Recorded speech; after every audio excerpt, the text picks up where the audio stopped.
2004, 2009 వైఎస్ఆర్ పాలన చూశారు కదా సార్. దాని మీద మీరు పెద్ద ఎత్తున ఇరిగేషన్ ప్రాజెక్ట్స్ మీద కావచ్చు, లేకపోతే చాలా వాటి మీద వైఎస్ఆర్ మనస్తత్వం అన్నది రియల్ పొలిటీషియన్ సార్. అతను రాజకీయాలకు ప్రాధాన్యత ఇచ్చేవాడు.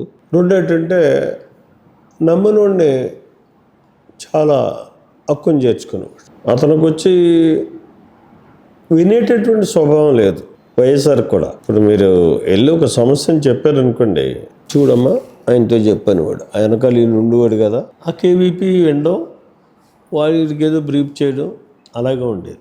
అంటే నేను దగ్గరగానే చూసేవాడిని, ఎందుకంటే నాతో కూడా చాలా క్లోజ్గా ఉండేవాడు. నేను ఎప్పుడూ అతనికి చేయలేదు, ఎప్పుడూ తెలుగుదేశంలోనే పనిచేసాం. ఆయన ప్రతిపక్షాలు అన్నిటికీ కూడా ప్రాధాన్యత ఇచ్చారు బాగానే. ఎక్కువ స్నేహానికి ప్రాధాన్యత ఇచ్చేవాడు సార్.